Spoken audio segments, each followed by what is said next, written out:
Okay, welcome everybody to the 12 Days of CARO. Today's event is going to be hosted by myself, Dr. Santa Shaw, and I'm going to be presenting to you an introduction to environmental DNA. This is a topic that I think we've become pretty excited about at CARO, and it's one that I've spent a lot of time understanding over the last few months, and I think I'd like to share what we've learned, and hopefully some of you can take away some new information and understand environmental eDNA a little bit more. And so for an agenda today, we're just going to keep it very, very brief, very introductory. So just what is eDNA? How is it tested? Tips for monitoring programs, and then have a look at a few different applications. And so to jump right into it, what is environmental eDNA? Well, the term refers to is basically trace fragments of DNA that have been left by organisms in the environment. Probably the most traditional understanding or matrix that we think about is water, but you can also find it in air, soil. I saw an interesting example where they were actually looking at the snow from paw prints and studying that snow to see what animals had left those prints. The image here shows the variety of ways that you can test for eDNA. And some of the applications such as rare species, plant biodiversity.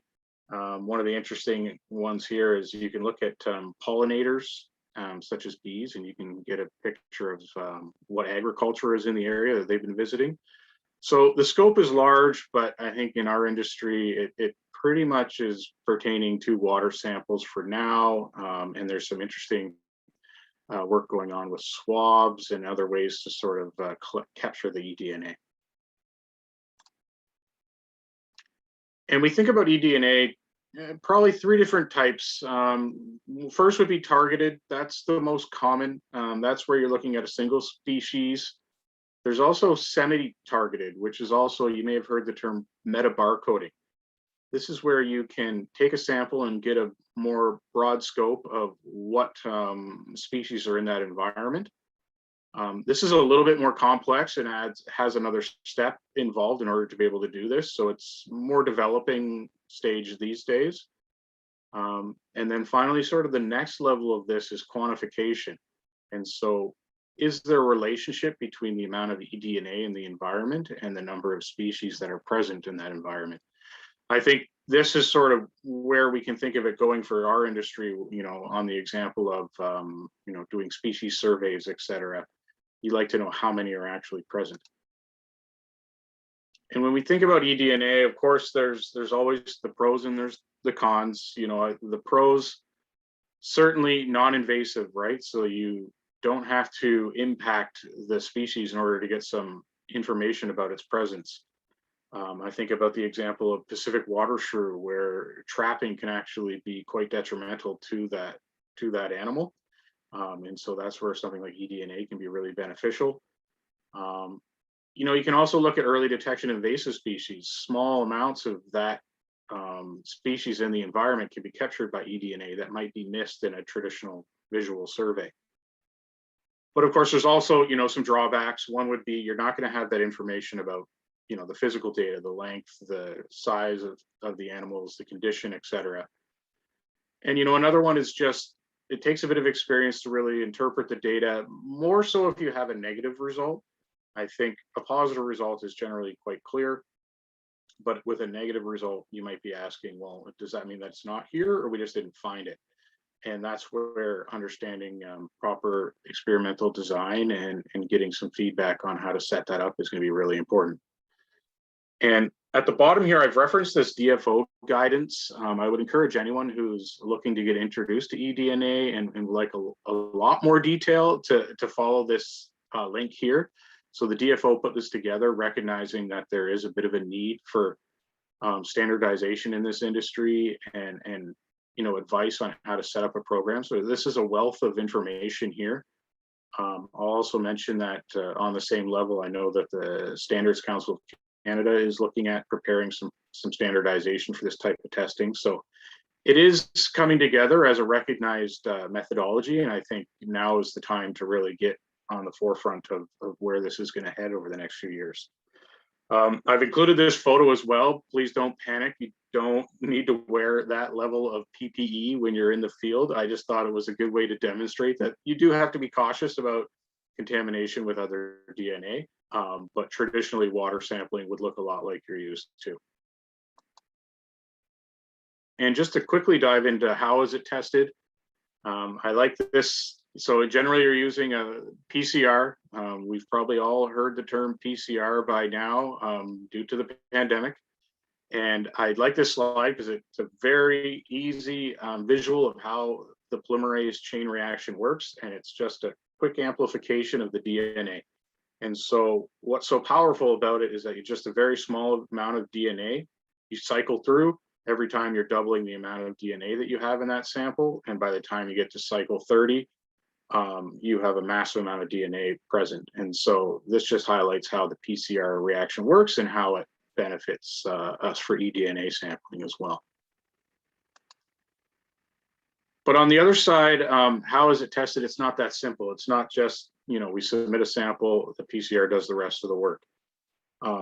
This chart here does come from that DFO guidance as well. And so they've kind of outlined 5 different levels, starting from very preliminary assay design all the way up to a fully established proper quality control assay for the species you're looking for.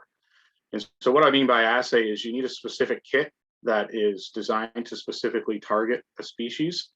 I will mention that for the most part, that DFO guidance and parts of this presentation will focus on the single species because that is the most well established.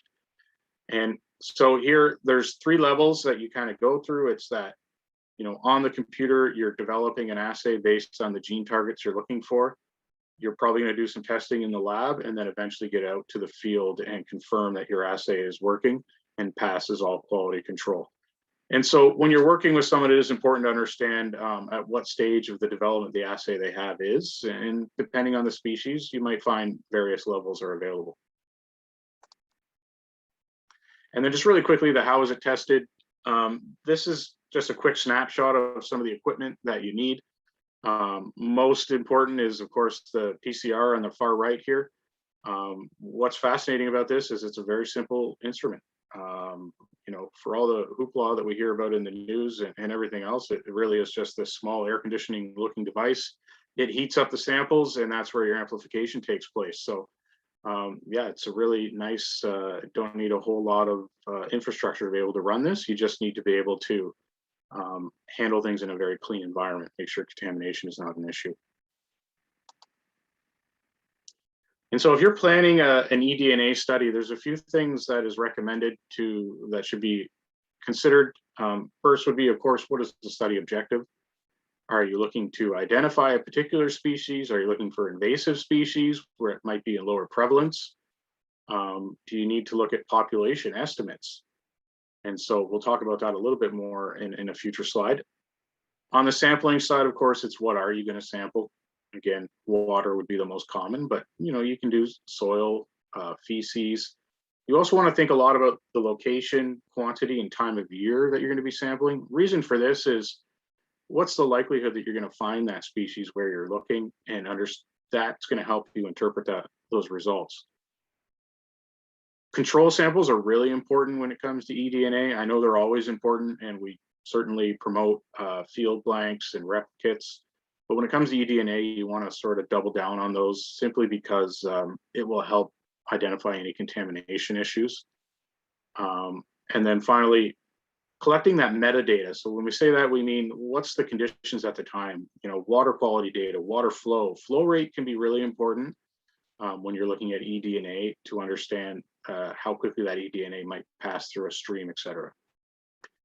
And so just to give you a picture of how these are sampled, there was one publication here at the bottom I've referenced where they looked at 168 papers and essentially pulled out the most common sampling procedure, which is more or less what you're going to find if you decide to get into this, which is 1 or 2 liters of surface water and then captured on a glass fiber filter. followed by extraction by the lab. So for those in the field, you're looking at collecting 1 liter of water. You may be filtering and preserving in the field. You can also send to the lab and they can do the filtration and preserve there. One of the really nice things about eDNA is that the whole times, once you get them preserved on that filter and properly kept without moisture, these things will last for potentially up to 6 months. So I think that's a nice feature of eDNA. And looking at some applications, this reference here, this goes back to 2008. This is essentially the first publication, what's recognized, I guess, is the first publication of a sophisticated eDNA project that showed the applicability of this technique. And this was done with the American bullfrog, which I have learned is extremely harmful as an invasive species if it's outside of its natural habitat. In this particular study, they surveyed more than 2,500 wetlands over 4 years. So that gives you an idea of the extent of what they were doing. But also points out that I think, multiple sampling events are probably going to be most effective when you're doing eDNA. You certainly don't need to do 2,000, but that's something that we can always chat about. And there's information in that GFO guidance as well. And one of the interesting pieces of information here is they recognize that some of those DNA fragments should persist for at least up to 1 week at 18 degrees in lake water. And so as that temperature drops, you would expect your DNA to become more stable. And of course, on the other side, if the water does get a little warmer, maybe a little less stable. And so those are important factors when you're considering what the likelihood is of capturing the species of interest. And just quickly to highlight, we can see how many samples they took here when it comes to number of replicates. And even with a lot of these eDNA studies, you're doing, 9 repeats of the same test to be 100% sure of what you have on that filter. And so this is how extensive they go to make sure that they understand whether the eDNA was there or not. A little closer to home, very similar project. This was again for the bullfrogs, which have started to make their way into the Creston area, as well as there was a detection in a Soyuz a few years ago. And so part of the BC early detection and rapid response program, is identification, and early detection is critical. So the cost to actually eradicate the bullfrogs once they get into an environment, if it's more than 1 hectare in size, it's essentially cost prohibitive to even do anything about it. You kind of just have to let them run amok. So what they've done out here in the Shuswap area is an eDNA along with visual screening program, which so far has been successful. They, interestingly, I think in 2017 had a single detection for bullfrogs, no visuals, and then ever since then they have not had any eDNA detections or visuals. But they're certainly implementing this as a way to get ahead of this before the species takes over. And finally, on the application side here, when it comes to the quantification, and so there is work going on here, and there's a number of different researchers who are looking at this. I know there's projects going on through SFU, trying to understand the quantification of eDNA in comparison to what's found in the environment. And so here's one example. This is from up in Alaska. And essentially what you're looking at here is they're doing fish counts and they're comparing it to the eDNA data, which has been corrected for flow rate. And you can clearly see the counts on the top compared to the eDNA data. There's clearly a correlation, and it's showing some nice information that they can develop a system in order to be able to use eDNA to quantify. Of course, there's some work that needs to be done here about what that calculation should be. How does that equation work based on flow rate, et cetera. So the more information we can collect there, the more developed that will become. But I think it's important to realize that this is coming down the pipeline. Another interesting application that's maybe a little bit outside of what we usually think about, which is invasive species in plants.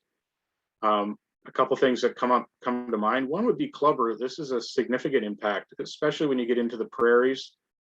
And this is a pathogen that essentially takes over the roots of the plant and destroys the plant. It's a massive issue in the canola industry, and they've put a lot of funding into controlling this problem. And what can happen is if you have soil that's impacted by this pathogen, you move that soil somewhere, it will just take over that crop as well. And so what they've done is they've actually developed a PCR assay that tests for the pathogen that causes clubroot. And so you can test soil before you move it in order to understand if that's going to cause a problem. And thinking more locally in BC, there's a number of invasive species, knotweed being one of them. There is one company in Europe who's developed an assay in order to look for clubroot, but this is something that's, again, very much under development. And I think the technology exists. If you have something specific that you're looking for, that we might be able to develop something with our partners.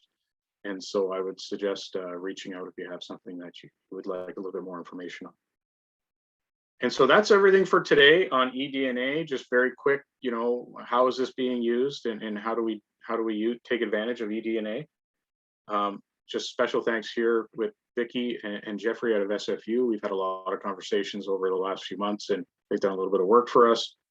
And yeah, definitely encourage you to reach out if you'd like to get a little bit more information. And Merry Christmas.